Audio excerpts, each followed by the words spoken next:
One day, the family of a mariner, Tom, his wife Julia and 2 children, Cassie and Ben, set off on a yacht trip in the Caribbean Sea. While Tom and Ben are busy fishing and Cassie is absorbed in her gadgets, Julia goes for a swim. Suddenly, something disturbs her. Julia looks around but the sea is as calm as ever. However, she feels a distinct sense of dread, as if something large and dangerous is hovering around. At the same time, the devices on the yacht start working strangely, but Tom, busy fishing, pays no attention to them. Meanwhile, Julia feels sick and eventually begins to drown. She is screaming, but the family members do not hear her voice. The water seems to carry and pull her away from the yacht. As the situation becomes critical, Tom finally hears her voice. He rushes to the helm and sails the yacht toward the distant of Julia. Tom dives into the water. With the children's help, they pull her aboard and revive her. Tom is annoyed because he always asks that swimmers notify others when they go into the water. Julia apologizes, and the incident is soon forgotten. Plus, the family has a reason to celebrate. Today is his son Ben's 13th birthday. Tom lights the candles on the cake, and everyone congratulates Ben, who receives the presents, while Cassie takes a group photo of the happy family. Just then, Casey's boyfriend calls her. He asks her about swimming, but suddenly a sudden and violent storm starts in the background. Cassie is worried, but her boyfriend assures her that he is safe. The connection is lost. Cassie tells her parents about the storm on land, but then everyone feels some jolts, runs to the deck, and notices the mass of whale carcasses around the yacht. Tom explains that sometimes the whales get upset during a storm, but these animals are pushing the yacht and putting their safety at risk. Tom dives into the water and soon comes back injured. Trying to figure out what was going on, he cut himself on the propeller. Julia stitches up the cut on her husband's shoulder, and she points out that the yacht's shaft looks bent, possibly from a tail strike. They are unlikely to leave now. Later, Cassie tries to re-establish communication, but there is no signal. The radio is also not picking up any signal. Tom begins to count their belongings and supplies. There is enough water for about 4 days, no more, but they are on the sailing route, so someone is bound to find them. However, ominous noises are heard outside, and when the family goes out on deck, they see glowing objects falling from the sky. They fall closer and closer, and Tom, taking the risk, starts the engine. He manages to steer the yacht away from the next meteor, but eventually the engine breaks down. The next object comes so close that the family can see that there are satellites of the Earth. A strong wind begins to blow, and the instruments fly away. The terrified family hides inside the yacht, which is being tossed by the waves. They don life jackets and prepare for the worst when a strange, ringing sound is heard, causing a runny nose and nausea. Tom tries to signal for help with the flare gun, but it's all in vain. The family could barely make it to the morning. In the morning, they are relieved to find themselves alive, but there is a gaping hole in the side of the yacht, and it is unclear why they are still floating. The family goes outside and freezes in surprise. The water has run out, and their boat rests on a rocky outcrop in the middle of the rocky desert where the sea once was. After some time, Tom tries to reassure his family by saying that not everyone could have died. He measures and realizes that the compass is lying. The north is not where it should be. This means that the Earth's poles have changed. Something like this has happened on Earth before, but long ago. It turns out that the ocean has receded from where the land used to be, and humanity has probably perished. Casey can't handle this revelation and runs to the cabin, asking to be left alone. Julia goes to inventory the remaining supplies, while Ben releases a bunch of colorful balloons into the sky, hoping the survivors will come to their aid. Meanwhile, Tom turns on the radio, sending distress signals. Unexpectedly, he hears an answer. It's from Nato, the captain of a small submarine. They were deep underwater at the time of the disaster, and that's why they survived. However, all communication systems have failed, and it is futile to expect help. According to his calculations, the sea will return in about a week, and it will be hard. So the man advises them to find higher ground and stay there. Julia orders the children to pack their things. Tom directly asks the captain if he can save their children. Nato explains that the submarine is too small. Unfortunately, Nato's partner died, and he can only take one person.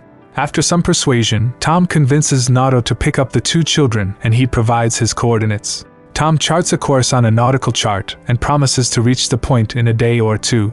The next morning, the family is almost ready to go on their journey. Tom steps onto the deck and suddenly sees a man approaching with a dog. He walks towards him and greets him, but notices that the man is injured. He offers water to the traveler. The man drinks it, and then suddenly punches Tom in the face, which Julia sees. She rushes to her husband as the traveler thrusts a makeshift spear into Tom's chest. The dog keeps Julia away, though she freezes in fear herself. Realizing that there is no one to save her husband, she runs to the boat. The man chases after her, injuring her arm. Nevertheless, Julia climbs onto the deck, and the children, hearing her screams, run to her aid. Together, they close the cabin doors. Afterwards, Julia hides Casey and Ben in a locker, giving her daughter a flare gun and instructing her to shoot him as a last resort. Meanwhile, the killer tries to break down the door and finally succeeds. Julia hides in the bathroom while she heals her wound. Once inside, the intruder heads straight to the galley and grabs some food. It is clear that he is very hungry. Holding a can of food, the man begins to search the yacht, while Julia arms herself with a kitchen knife.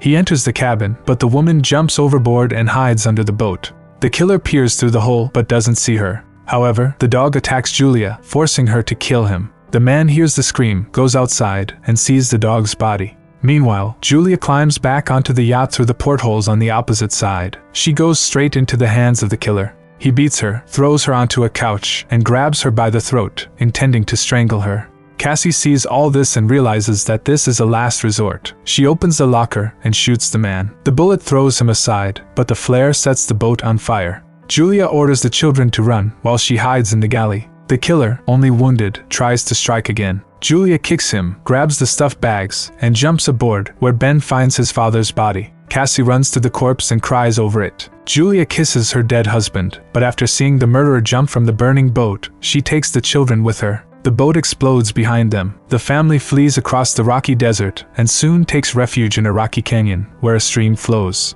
However, the water is salty and undrinkable. Cassie shares some water with her brother, but he refuses to drink. The boy feels guilty, convinced that the killer came because he saw the balloons. Cassie chimes in at the thought, but Julia orders her to stop, explaining that he didn't mean no harm. She tells the children to pull themselves together, as a long journey awaits, and then she sees the killer again, still following their trail. The family moves quickly. That evening, Ben finds the carcass of a hammerhead shark and tries to butcher it, but Julia spots the pursuer and orders the kids to run. They soon come across a field of once flooded toxic waste barrels, but Julia encourages the kids to keep going despite the contamination, knowing that the killer is still hot on their heels. The family walks along the former sea floor, past piles of plastic and other trash thrown by humans. Soon, Julia notices that Ben is severely dehydrated and gives him the last drops of water. Cassie has a breakdown, convinced they have no chance of survival, but Julia orders them to move on. Eventually, they find the body of a plane that crashed in the ocean long ago and crawl into rest. Julia examines the last photo of her family and tells the story of her first meeting with Tom, which took place at her hospital, where Tom was brought in with decompression sickness after a failed dive.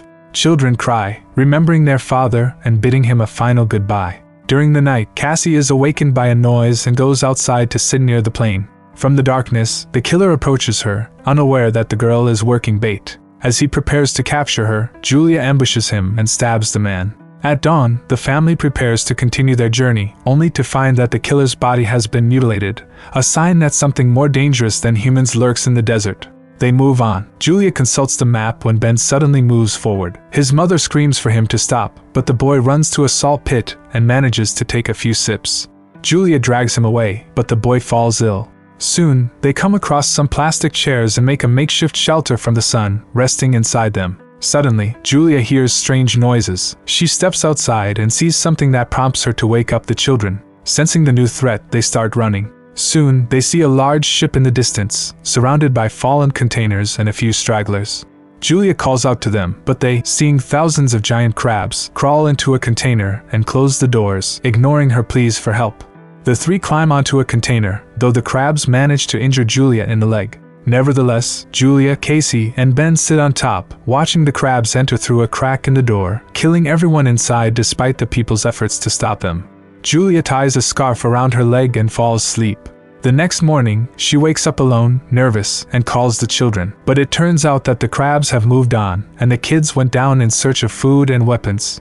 Julia cleans her wound while Ben examines the weapons he found. Searching in containers, they find small amounts of food and water. In the pocket of one of the dead, Julia finds a radio and contacts Nato. He responds by explaining that it was also attacked by deep-sea arthropods.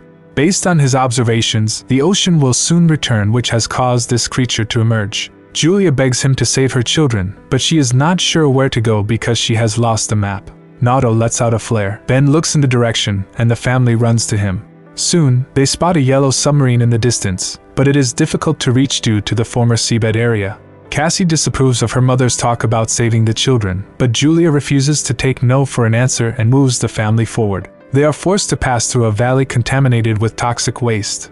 At one point, they get stuck in a rock slide, and Julia gets separated from the kids. She orders them to continue, and when Cassie refuses, Julia pleads with her to save her brother. Casey and Ben make it out of the canyon and reach the submarine, but inside, there's no one there. Suddenly, Nato, badly injured, emerges from the back of the boat. He recognizes that there is no chance of him surviving and orders them to board the ship. But Casey goes back to her mother, who is holding back the emerging crabs. Her bullet's nearly gone when Cassie climbs over the stone barrier and holds out her hand to her mother. They manage to reach the submarine just as the crabs overpower Nato, who dies in their clutches. The family climbs aboard, and just then an ocean wave hits the horizon. The water picks up the submarine and drags it across the rocks. And as Julia sees everything that has happened in the past few days flash before her eyes, and passes out. When she wakes up, she finds the pot stopped. Julia opens the hatch, and the family emerges to find themselves in a ruined city, swept away by the tide.